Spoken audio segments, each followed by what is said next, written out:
ये एक हमारी खास पेशकश है। ईयर एंड आने वाला है और जैसे ही ईयर एंड आता है एक बातचीत चालू हो जाती है कि 2023 के पिक्स क्या रहेंगे, 2023 में क्या ट्रेंड रहेंगे या अगले साल में क्या ट्रेंड रहेंगे। ऑफ कोर्स लोगों के रेजोल्यूशन भी एक बहुत इंपॉर्टेंट टॉपिक होता है। बट आज हमारे पास 3 गेस्ट हमारे साथ है जो हमारे दर्शकों को बताएंगे कि नेक्स्ट ट्रेंड्स क्या रहेंगे या क्या एसेंशियली हमें देखना चाहिए। सिद्धार्थ भैया हमारे साथ है, संजीव बसीन और जिगर मिस्त्री हमारे साथ है। Thank you so much sir हमारे स्टूडियो में आने के लिए, हमारे लिए टाइम निकालने के लिए। आई एम श्योर हमारे दर्शक ये शो से काफ़ी कुछ सीखेंगे। सिद्धार्थ, अगर हम देखेंगे कि दिस ईयर या ये पर्टिकुलर 2022 में इंडिया मार्केट का एक दोबारा जन्म हुआ है। अगर हम कहें हमारा पीई बेटर है, हम यूएस के मुकाबले कम गिरे हैं जो ट्रेडिशनली जल्दी होता नहीं है। FIIs are mad about India, investing in India. So 2023 में अभी जब इन्फ्लेशन हाई है, रेट्स हाई है, क्या ट्रेंड्स आप देखेंगे और आपका मार्केट पे क्या व्यू रहेगा? मेरे हिसाब से पंकज, देखो भले ही मार्केट ने न्यू हाई बनाया है लेकिन मार्केट की जो ब्रेड्थ है वो बहुत ब्रॉड नहीं है। कुछ स्टॉक्स है जिन्होंने निफ्टी को ऑल टाइम हाई पे पहुंचाया, चाहे वो आईसीआईसीआई बैंक है, स्टेट बैंक है, ऑटो स्टॉक्स है, महिंद्रा एंड महिंद्रा ले लो या आप एनटीपीसी ले लो, कोल इंडिया ले लो, आईटीसी ले लो, और ये स्टॉक्स काफ़ी अंडर ओन्ड थे। तो मैं नहीं कहूँगा कि ये रनअवे बुल मार्केट है। शायद नेक्स्ट ईयर आप देखेंगे कि मार्केट मेरे हिसाब से फ्लैटिश टू नेगेटिव रहेगा। राइट, और काफ़ी लोगों ने काफ़ी नुकसान किया है पिछले साल न्यू एज टेक कंपनीज में, चाहे वो पेटीएम हो, जोमेटो हो, नायका हो, और इनमें अभी भी बहुत सारी सेलिंग आना बाकी है। तो मैं कहूँगा कि सप्लाई आने की संभावना है, बहुत दूसरे आप बोल रहे हो वैल्यूएशन हाई है, एंड विद थिंग्स जिस तरीके से लग रही है आपको लगता है कि थोड़ा मार्केट ठंडा रह सकता है। Yes, right. संजीव सर, आपका क्या व्यू रहेगा? आप दिवाली पे काफी बुलिश थे, उसके बाद क्रिसमस के पहले ही रैली आ गई और ऑल टाइम हाई आ गया। तो देखिए काफ़ी रनअप हो चुका है और आपने जैसे कहा it is a tale of two cities. अगर आपके पास आईटी के शेयर थे जो जनवरी में टॉप आउट परफॉर्मर और सब टॉप रेटेड थे, वो अंडर परफॉर्म किए हैं, और पीएसयू बैंक जो अंडर ओन थे वो डार्लिंग्स हो गए। तो शेयर मार्केट में there are enough people who will make money and some the left out feeling. आपने जैसे सही कहा सिद्धार्थ ने, the breath of the market is on, but bull markets are built on the back of walls of worry, और धीरे धीरे we overcome a lot of the pitfalls and consensus जब तक आता है you are already at new highs. So the undertone remains that अभी भी global अनिश्चितताएं हैं, Ukraine, Russia, bond yields, Fed की क्रेडिबिलिटी एट स्टेक है। एक तरफ वो रिसेशन कह रहे हैं, एक तरफ वो रेट बढ़ा रहे हैं, तो पहले तो अब उनको तय करना है। India on the other hand एक आउटलायर है, चाहे हमारी मैक्रो होए चाहे हमारी माइक्रो पॉलिसीज। और अनिशा जी, सबसे बड़ी बात है the retail investor is putting his money where his mouth is, ये बदलने नहीं वाला। तो हमें एक्सपेंसिव वैल्यूएशन पे सामना करना पड़ेगा, स्टॉक सिलेक्शन थोड़ी ज्यादा होगी, कॉर्पोरेट रिजल्ट्स और budget, these will be the 3 की थिंग्स। बट पहले मुझे 19,000 दिखेगा बजट से पहले, उसके बाद we will take the new course. ठीक है, तो 19,000 बजट के पहले निफ्टी पे ये कह रहे हैं संजीव सर। पर जिगर, ये मैक्रोस की बात हुई, RBI, Fed etcetera, but markets के लिए जो ज़्यादा इंपॉर्टेंट है वो है अर्निंग्स और वैल्यूएशन। उसमें कहाँ हम स्टैक करते हैं? क्या वैल्यूएशन अभी भी हाई है जैसे संजीव सर ने बोला, एंड बहुत मुश्किल से आपको स्टॉक पिकिंग करनी पड़ेगी? नमस्कार, आपके शो में बुलाने के लिए बहुत धन्यवाद। नहीं, ये आपने बात सही कही। तो अगर आप देखें इसको, हमें एक परिप्रेक्ष्य में देखना है। आप अगर 7 साल उठाएं, ये 7वां साल होगा भारतीय मार्केट के लिए जब आपका सेंसेक्स और निफ्टी दोनों पॉजिटिव बंद होंगे, अगर हम यहाँ पे बंद होते हैं। इंडिया में कभी इससे पहले 8वां पॉजिटिव साल नहीं रहा है। जब ये प्रीवियस साइकिल था तब 1989 टू 1994 ये साइकिल चला था, और उसके बाद 99 तक ये भाव वापस 94 के लेवल तक नहीं आए थे। तो एक तो बैकड्रॉप हमारा डिफ़िकल्ट है, ये हम मान के चलें। अर्निंग्स ग्रोथ की बात करें तो हांगकांग में अर्निंग्स करीब 25% कट हुई हैं, एनालिस्ट कंसेंसस। चाइना में करीब 30% कट हुई है। इंडिया में ग्रोथ 12 से 4% नॉन फाइनेंस, और फाइनेंस की करीब 12% पे ग्रोथ अज्यूम हुई है। तो ग्लोबल कॉन्टेक्स्ट में हम अभी भी ऊपर रहते आ रहे हैं। वैल्यूएशंस की बात करें तो हमारी वैल्यूएशंस एशिया एक्स जापान के कंपैरिजन में करीब 58% हायर है, और Asia x Japan x China के कंपैरिजन में देखें तो 78% हायर है, जो इस मिलेनियम का हाईएस्ट नंबर है। 2000 के बाद ये सबसे बड़ा नंबर है। भसीन साहब ने ये बात करी कि आप S&P और निफ्टी को कंपेयर करें, तो आपको ये देखना है कि S&P में करीब 27% टेक है और ओनली 9% फाइनेंशियल्स हैं। इंडिया में फाइनेंशियल्स करीब 37% है, जो ऑल टाइम हाई पे है, और टेक केवल 14% है। तो अगर इसका मैथमेटिकल इक्वेशन बिठाएं आप, तो आप पाएंगे कि 20% में से आप 10% एक्सप्लेन कर सकते हैं just by the way sectors are placed. तो अगर ये चलता रहा तो हम इतना नहीं गिरेंगे जितना S&P गिरेगा शायद, पर माय बेंट, मेरा झुकाव अभी भी टुवर्ड्स नेगेटिव है। राइट। सो सेक्टर और स्टॉक्स की बात करते हैं, क्योंकि हमेशा बुल मार्केट हो के बेयर मार्केट हो, इन बुल मार्केट्स आपको शॉर्टिंग अपॉर्चुनिटी मिलती है, बेयर मार्केट में भी ज़रूर खरीदने की अपॉर्चुनिटी मिलती है। सिद्धार्थ, हमने देखा है PSU बैंक इंफ्रास्ट्रक्चर का भी एक रीजनम हुआ है। आपको इंफ्रास्ट्रक्चर पर्टिकुलरली पसंद है? इंफ्रास्ट्रक्चर, रोड, रेलवे, एयरपोर्ट, क्या रीज़न है कि आप उसमें गोइंग इनटू 23 भी बुलिश है, डिस्पाइट हमने लास्ट फ्यू डेज में देखा है once again there has been a rerating of that entire sector? Right. See क्या हुआ है कि पिछले 13 साल से 2007 में लास्ट टाइम था जब इंफ्रास्ट्रक्चर सेक्टर बहुत अच्छा किया, और वो टाइम पे 60-70 P मल्टीपल पे स्टॉक्स मिलते थे। वो टाइम की काफ़ी सारी कंपनीज आज एग्जिस्ट भी नहीं करती, चाहे आप GVK ले लो, लैंको ले लो, जयप्रकाश एसोसिएट ले लो, पुंज लॉयड ले लो, वो सब जो नंबर ऑफ कंपनीज जो इंफ्रास्ट्रक्चर स्पेस में है वो काफ़ी कम हो गई है।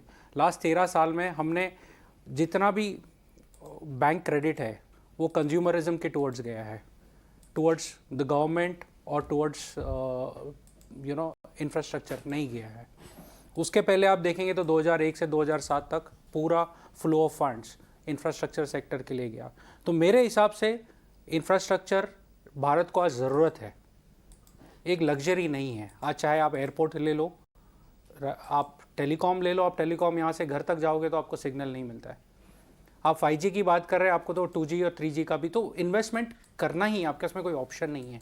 आज लोगों की फ़्लाइट्स मिस हो रही है, तो आपको एयरपोर्ट्स में, रेलवेज़ में आपको इन्वेस्टमेंट करना ही है। डिफेंस, गवर्नमेंट ने बहुत अच्छा ये किया है कि अपना इम्पोर्ट डिपेंडेंसी ऑन डिफेंस काफ़ी कम कर दिया है। तो अगले 7-8 साल तक मेरे हिसाब से इंफ्रास्ट्रक्चर के लिए बहुत जाएगा। गवर्नमेंट रेवेन्यूज़ स्ट्रॉन्ग है, एंड कभी भी गवर्नमेंट के पास अगर सरप्लस रेवेन्यूज़ होता है तो इट ऑटोमेटिकली नेचुरली वो इंफ्रास्ट्रक्चर के ओर जाता है। तो मेरे हिसाब से 5-7 साल आपको देखना होता है कि बैंक क्रेडिट किस तरफ जा रहा है, एंड ये मुझे लगता है कि आगे चल के bank credit government will crowd out the private space. ठीक है, सो इसके लिए आप इंफ्रास्ट्रक्चर पे अभी बुलिश हैं। ठीक है। संजीव सर, आप बताइए आपका सबसे टॉप बेट क्या रहेगा 2023 के लिए? तो एक मिड कैप स्टॉक है कैनफिन होम, और हमें पता है mortgage and home aspirations are going through the roof, और after HDFC the third largest player Canfin Home है। छोटी टिकट में इट्स द लार्जेस्ट प्लेयर, 15 से लेकर 25 लाख। और जिस तरह से उनकी बुक ग्रो कर रही है, management is sounded very optimistic कि second half will be double the first half. इसमें एक अटकली आई थी क्योंकि इनका MD रिजाइन करके PNB हाउसिंग चले गए थे, और अब उनकी सर्च है, और हमारी जो बातचीत हुई, उन्होंने कहा by the end of this year नया external CEO will be back in place. Cost of money lowest है, उनके NPAs are almost non existent, और जिस तरह से आप ग्रोथ की बात कर रहे हैं तो housing is a must have, और जिस ये लो टिकट में I think Canfin trades at a very very reasonable multiple. मुझे ये स्टॉक यहाँ से दुगना भी हो जाए तो आश्चर्य नहीं होगा। राइट। जिगर, आपका क्या पिक रहेगा? आपको क्या लगता है? फाइनेंशियल्स ये साल अच्छे किए हैं, फाइनेंशियल में क्या कोई आपका पिक है? फिनेंशियल से बेहतर मुझे लगता है इंश्योरेंस स्पेस में हमें देखना चाहिए, क्योंकि इंश्योरेंस पिछले 1 वर्ष में करीब 30% सब स्टॉक्स करेक्ट हुए हैं, और सही वजह से हुए हैं क्योंकि बैंक ने एक ओपन आर्किटेक्चर फॉलो किया था, जिसमें अपने बैंक की लाइफ इंश्योरेंस की जगह वो करीब 3 लाइफ इंश्योरेंस कंपनीज की पॉलिसीज़ का वितरण करेंगे। तो इसके चलते हुआ ये है कि जो बैंक लेड इंश्योरेंस आर्म्स थे उनकी मार्केट शेयर डी ग्रोथ हुई है, और बाकी जो नॉन बैंक थी उनकी ग्रोथ हुई है, पर 1 साल होने के बाद अभी बेस में इनका इफेक्ट देखना शुरू हो गया है। दूसरी बात यह है कि कोविड के चलते जहां भी री इंश्योरेंस मार्केट था वो काफ़ी हीटअप हो गया था। उसके बाद जो री इंश्योरेंस रेट बढ़ी थी वो अब कम होना शुरू हो गया है, जिसका भी फ़ायदा इन्हें मिलेगा। तो मैक्स फाइनेंशियल एक ऐसी कंपनी है जिसमें अभी एक्सिस का 20% स्टेक है, और इसमें हो ये रहा है कि हम देख रहे हैं कि इसका AP growth, premium growth at least 15% रहेगा 2 साल के लिए। उसका return on embedded value at least 20% रहेगा, and the company is available at 1.5 times 1 year forward price to embedded value. तो इंश्योरेंस स्पेस जनरली और उसमें मैक्स फाइनेंशियल हमें काफ़ी रुचि है हमारी। ठीक है, तो ये है इंश्योरेंस सेक्टर से पिक आते हुए। बट भसीन सर, इस साल एक स्पेस जो बिल्कुल भी अच्छा नहीं किया है वो है आईटी सेक्टर। 20 से 40% सारे स्टॉक डाउन हैं। आपको उनमें से कोई बीटन डाउन नेम ऐसा लग रहा है जो मे बी 2023 में रिकवर कर पाएगा?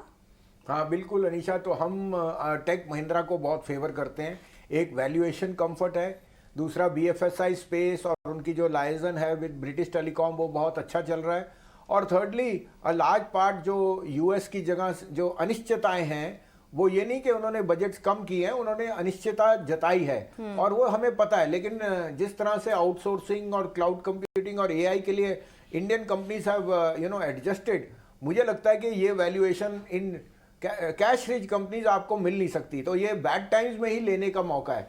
और अगर आपको जो मेरे को लगता है 1 क्वार्टर के बाद वहाँ थिंग्स और स्टेबलाइज हो गई, रेट्स भी और डॉलर भी, तो मुझे लगता है कोई दो राय नहीं, ये शेयर यहाँ से बहुत आपको अच्छा रिटर्न देगी। मुझे यहाँ से 40% तक का रिटर्न दिखता है इन टेक महिंद्रा।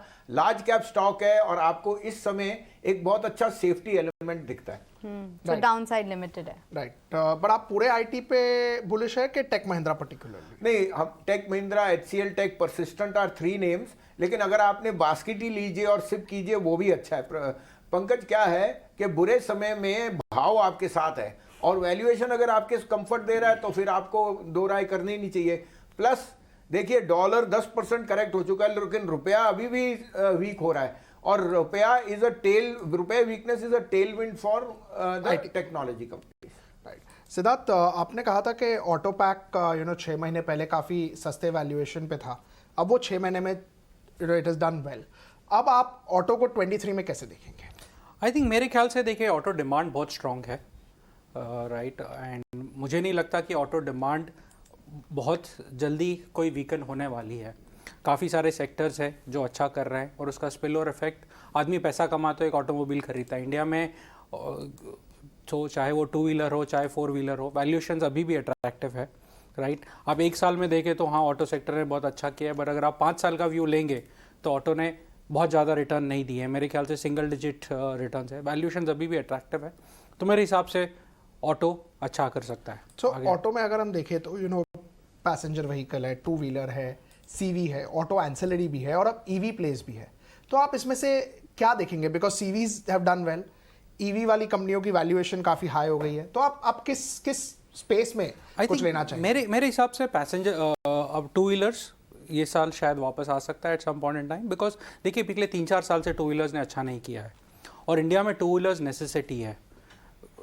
काफ़ी रीजंस की वजह से 2 व्हीलर ने नहीं अच्छा किया, प्राइसेस काफ़ी बढ़ गए थे because of BS norms and everything, and उसके वजह से एक प्लेटू आ गया है।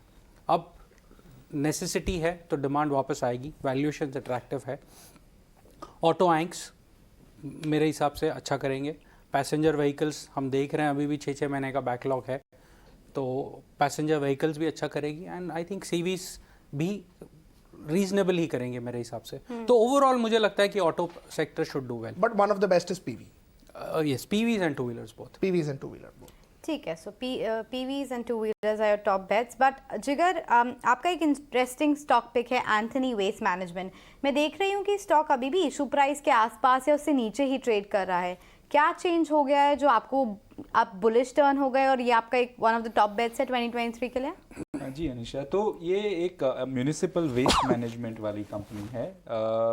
इसका मेजर काम ये है कि जैसे मुंबई में करीब 9,000 टन कचरा रोज़ इकट्ठा होता है, जिसमें से आज करीब 6,000 टन ये कंपनी अकेले प्रोसेस करती है, जो नेक्स्ट 3 वर्ष में करीब 7,500 टन पर डे पे चले जाएगा। तो हमें लगता है कि म्यूनिसिपैलिटीज़ को ये तय करना होगा कि वेस्ट आपको साइंटिफिक तरीके से प्रोसेस करना है या आपको पुराने तरीके से डंप यार्ड में डालते जाना है, जो काफ़ी रिस्की है टू बी फ्रैंक। तो हमें पहले मुंबई से शुरू हुआ, फिर दिल्ली, वाराणसी, झांसी और करीब और 3-4 शहर ऐसे हैं जहाँ पे इन्हें कॉन्ट्रैक्ट मिला है, और मुझे लगता है ये इवेंचुअली ऑल अक्रॉस इंडिया ये फैल जाएगा। इसका एक डाउनसाइड ये है कि ज़्यादातर ये सब कंपनी म्यूनिसिपैलिटीज से साथ काम करती हैं, एंड इसमें हमेशा थोड़ा बहुत आपके कॉन्ट्रैक्टर्स पूरा जीएसटी सिस्टम फॉलो नहीं करते। तो इसके आफ्टर द इशू इस पे कुछ आईटी का रेट पड़ा था और उसके बाद स्टॉक काफ़ी करेक्ट हुआ है, and I think it has come back after that.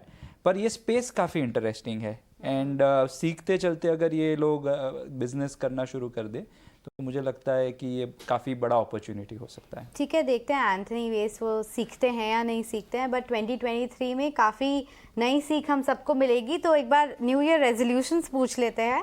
Sanjeev sir, आपका क्या रेजोल्यूशन है?